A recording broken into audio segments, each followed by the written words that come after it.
Today I'm going to be talking about, well, not hacking, but consulting. So, in my experience, my personal experience, I've talked to clients, I've worked at many consultancies, I've talked to a bunch of people here at the conference and beforehand and stuff, and pretty much this is their take, my take, and a lot of clients' take on what is commonly perceived as a vulnerability assessment, pen testing, and all those kind of things like that, which I'll get to in a second. So, a little bit about me. I'm a managing consultant with Alcorn Group. I've worked here in both, or here and abroad and interstate and all those kind of things as penetration testing, network engineering, all those kind of things there. So, enough about me. So, there's a lot of words that fly around typically when a vendor or when a client engages a vendor for performing pen testing. So they might float around something like vulnerability assessment, internal, external infrastructure, wireless, web app, social engineering, phishing, network architecture review, which is not technically pen testing, but all these words might float around and it can be quite confusing for a client. So hopefully after this talk and some of the questions that I might get a little bit later on, it might kind of bring everyone up to the same kind of level. So I'm going to take it as a perspective of I'm a client and what constitutes a typical engagement, what kind of things can you expect? What happens during these engagements? And what can you expect as a deliverable or during, pre, post, and all those kind of things? That's enough cats. No, there's no more cats in the presentation. So a typical engagement, there's a vulnerability assessment, there's a penetration test, there's a red team. So the penetration test is somewhat of a broad statement. It could be like a security assessment or penetration test or of something. So a vulnerability assessment, or VA as they're typically called, is an automated assessment of a web app, a source code, mobile app, internal, external infrastructure, or something. And typically what happens during this engagement, before I get to that, I'll give you some sort of insight into what most consultancies tend to go through and what most vendors tend to go through in terms of engaging a client. So typically you have the sales stuff, which is just like sales magic in my mind. You'll have a scoping scenario, so a consultancy or a vendor might, over the phone, in a meeting room, on a whiteboard, basically say, hey, what do you have? What is it? Let me get intimate with it and understand the ins and outs. Typically you'll have a pre-consultancy check or something like a pre-engagement check or whatever they might call it, like pre-flight checks.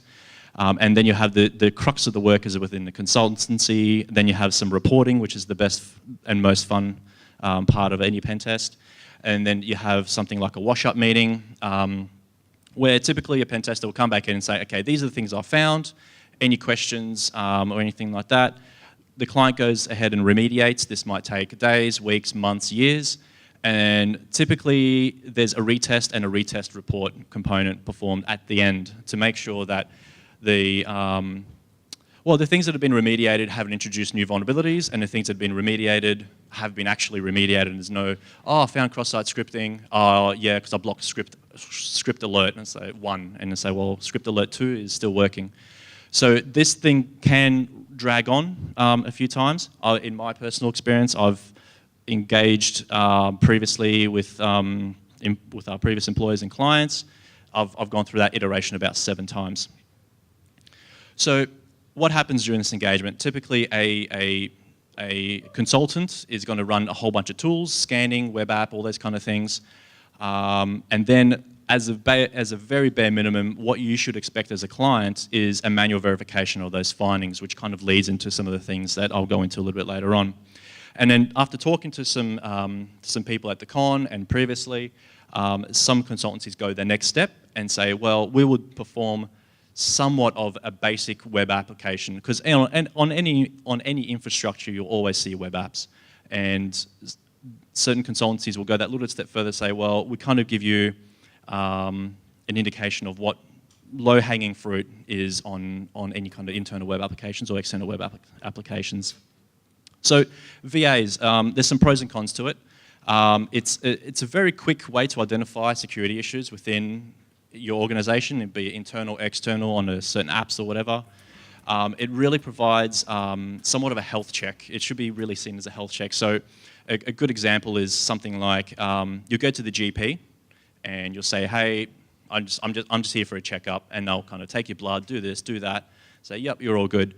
Whereas if you go to a specialist and say, oh, my back is really sore, you won't typically go to a GP about that specific thing. You go to a specialist, and that's what is the difference between a vulnerability assessment and some of the other things I'll talk about. And generally, depending on the scope, obviously, can you perform a vulnerability assessment of the internet? It might take a little while, so that might obviously cost a lot of money, but generally, in my experience, it's a low-cost, very easy entry-level identification exercise for your organization. Some of the cons, it's a breadth versus depth kind of exercise. So when performing a vulnerability assessment, you just scan absolutely everything, and you try. You do tend to follow your nose sometimes, and you might deep dive into certain aspects, which might be interesting. But generally, because it's low cost, it's tight time frames, and you don't have enough time to do everything. So there's no depth involved. There's no, we're going to identify every single web application vulnerability with all the users, admin user, all these kind of. I'm going to sign up for a free account and deep dive into it. So that's the kind of things you have to think about when you're performing a VA. And by any means, it definitely should not be considered a comprehensive security assessment of internal, external, or like whatever the in-scope items are. So as a client, when a vendor comes into your organization, what are the kind of typical questions they should be asking? And those questions might indicate the level of competency and their maturity as an organization that performs these kind of services. So things like in a VA, typical questions are what networks are in scope, how many IP addresses. If it's a big network, you say, well, we got 65,000 IP addresses. And like, well, that's going to take a long time. But how many of those ones do you expect to be live? Generally, a rule of thumb is about 20–30%, depending on the network, obviously. And are there any other kind of security controls in a way, such as like WAFs, firewalls, proxies? So in my experience, what you'll get is if you're testing through a WAF or a firewall, some poor security guys are getting a lot of alerts because Nmaps or Nessus is running and their inbox is full of alerts saying, oh, hackers on your network. So those things typically need to be turned off from the scannings. And can scanning run 24/7? Right? There's only 8 hours typically in a consultancy day. Scanners take a long time to finish generally, and if you can run those things overnight, if it's not going to impact, if you feel it's not going to impact your network, those are the kind of questions that you should be expecting for the consultancy. Save you a bunch of time. Instead of saying, oh, this will take 5 days, it might actually take about 2.5 because you halve the time, or it might take 2. And can we perform it with credentials? That's a really good question to ask, just because if you perform a vulnerability assessment against a Windows server, some of the tools have inbuilt kind of checks where it logs onto it and performs certain checks at the operating system level that will indicate more kind of low-hanging fruit. And has this been performed before? So a good indication of whether it's been performed before would hint at the organization's maturity and also hint at the vendors looking to say, well, if you've done this before, it's a yearly exercise, yep, cool. What are the kind of things that has been identified in the past? You would have an understanding better than the vendor would, and you'll be able to provide them, say, yeah, okay, well, these services we know are vulnerable, we know these things, we're really looking to target that stuff because last assessment, that stuff fell over. Can you make sure you target it slowly, but we want full coverage? And generally, these questions are asked by any consultancy just to get an indication of how long it'll take. It's not a deep dive into your intellectual property or anything. It's really just to provide them with the understanding of, okay, well, you have 65,000 IP addresses, 60,000 are live. That will take a very, very long time. So as a client, what should I expect from this kind of engagement? Well, first of all, you should expect a report. And second of all, within that report, you should expect to find the typical things: out-of-date software, network ports accessible, internal, external, all those kind of things that may hint at additional attack vectors you might use for next time, saying, well, we need a pen test because this one's got a lot of ports open. You'll see a lot of SSL cipher issues. There's not been one report that I've seen where this stuff doesn't take up the majority of it. And some low-level stuff, such as like HTTP headers and just really boring things. But sometimes the tools actually find things like default credentials, someone ran up a server just for testing purposes and they ran it with default credentials. The scanners typically pick it up, and it's really trying to identify the low-hanging fruit. And probably one of the most important things I would expect out of a vulnerability assessment report is no false positives. That kind of really indicates the fact that the vendor went through and actually manually verified every single one of those ports that were open and vulnerabilities that was identified. I've seen in the past where reports have kind of indicated, yeah, you have a critical vulnerability because the robots.txt file was accessible. So, penetration test. I'll let you read that, but it's basically a proactive attempt, an authorized attempt to test the exploitability of vulnerabilities in OS, application configurations, and any kind of risky behavior by end users. What it's not, specifically, is not a definitive assessment of your organization's security. So just because you get told, yep, you will get a pen test and you don't have to worry about anything else, it's not unfortunately like that. And it's not an assessment of your organization's resilience against 0 days. Those things are coming out every single day. New ones are being exploited, and it's a cyclic thing. And it's not a whiz-bang, insert cyber cloud kind of buzzword here sort of thing. So, penetration test, what can you expect? Different vendors will have varying methodologies, and that typically kind of encompasses these things where you perform some kind of reconnaissance, you do discovery, you enumerate services, you identify vulnerabilities, you exploit those vulnerabilities when they're safe. Typically, good communication is really, really key at this point. And analysis of the impact. I think analysis of impact is somewhat one of the most important things, just because what is the impact to your business? An external vendor coming in may not understand your business through and through. That I believe separates good from great consultancies. The fact that they've taken the time to understand, oh yeah, I know how Queensland Transport works, or I know how a banking system works, and what does that mean to a client? So there's, like anything, there's pros and cons to pen testing. It's a really good thorough assessment of a specific asset or group of assets at a certain time. Might be internal, external server builds, blah, blah, blah. And it highlights many issues, typically configuration, patching, and what I think is typically not found is business logic flaws and second stage kind of flaws as well, but specifically around business logic, where you can see that a consultancy has really kind of dived down into it. Yeah, so we do have business logic flaws that kind of come out in these things, and that kind of indicates that a pen tester has actually gone through and actually tried to understand what they're testing instead of just blindly run that tool. Yes, I got SQL injection. Yes, I was able to enumerate the database. Bing, bang, boom, I'm done. Whereas some of the, yeah, anyway, I won't dwell on it. So some of the cons, it can be somewhat expensive compared to a vulnerability assessment where it's the whole breadth versus depth. This is definitely on the depth side of things. And it can be sometimes disruptive. For instance, I wouldn't, test very sensitive networks or very sensitive assets, such as, pacemakers. So, here we go. So what should be asked? So what, as a client, what should I be asked? In addition to VA questions, I would kind of be expected to ask, okay, do you have authority to perform the pen test?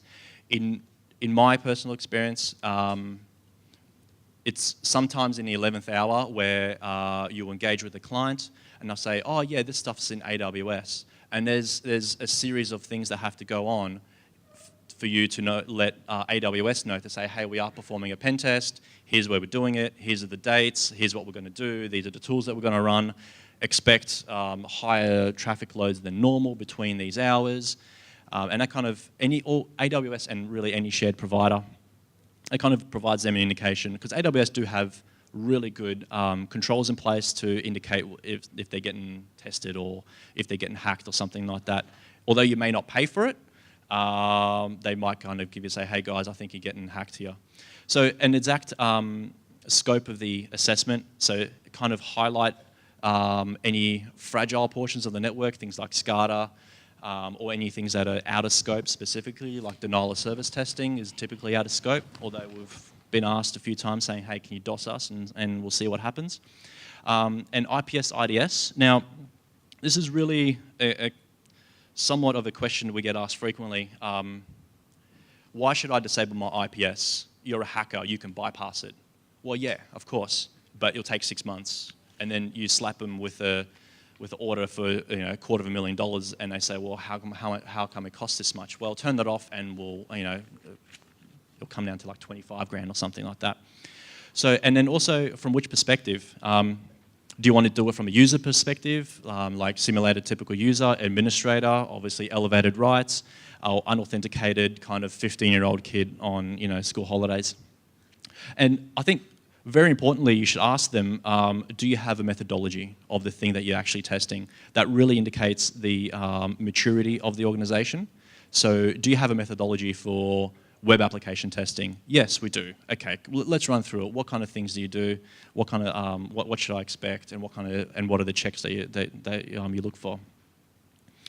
So as a client, again, what should I expect? Well, obviously a report, because that's what you're paying for. And definitely no false positives. If you see a lot of false positives in a pen testing report, it kind of indicates that they may have just blindly run tools and not actually interpreted any of the results there. A summary really indicating the high-level findings, and I really stress this point and what it means to your business. And again, I kind of really believe that that kind of separates good and great consultancies. And findings. So stuff that can be ripped out of the report, said, hey, DevOps, or hey, sysadmin, we have this bug here. They say, all you have to do is run this command to replicate it, or dev, all you have to do is run this inside this command prompt or this comments field or something like that to replicate across that scripting. There you go. And then any kind of communications can be performed after that, which leads me to very clear communications throughout the engagement. And that includes pre-engagement, post-engagement, and during the engagement. When that report comes out, there should not be any surprises coming out of it. The last thing you want is you have a project, it's going for 3 months, you're in that tail end of, yep, we're doing pen testing in the last week, because that's when it always happens, just before go live. Go live's next week, it'll be fine, and then all of a sudden, Friday afternoon comes, you get slapped with the report, and it's got 20 critical vulnerabilities on it, and all of a sudden, Monday is a really difficult conversation with a board to go live. So red team, I won't really kind of jump on it too much, because Ed kind of did a great talk about red teaming. Pipes is on next, or soon, talk about red teaming as well, so I'll kind of get them to talk about some of the specifics.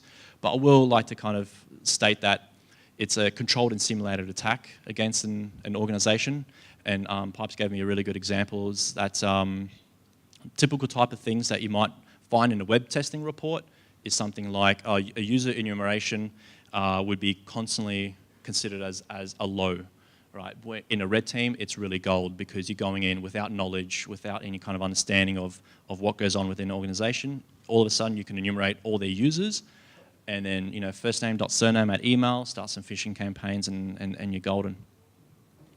So some of the pros and cons with red teams are really, it's a good indicator of the ease of compromise, not the likeliness, but the ease of specific assets.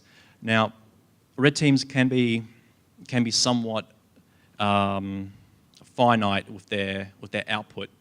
So you might be told, okay, target this specific thing in this specific data center with a specific kind of application running on it because there's your flag. And all of a sudden, you've gone in one way and you've missed all these other things because that's the way that you went. Every test is different. That's the way that you went. And that's the kind of path of least resistance. And all of a sudden, you've missed out the entire workstation base and user base because you could walk straight into the data center. So it should be a realistic impact of security vulnerabilities to your organization, not as a general, but specifically when targeting certain assets. So some of the cons is it really shouldn't be a comprehensive assessment of your entire IT. It's really the path of least resistance. Yeah. Are there any questions?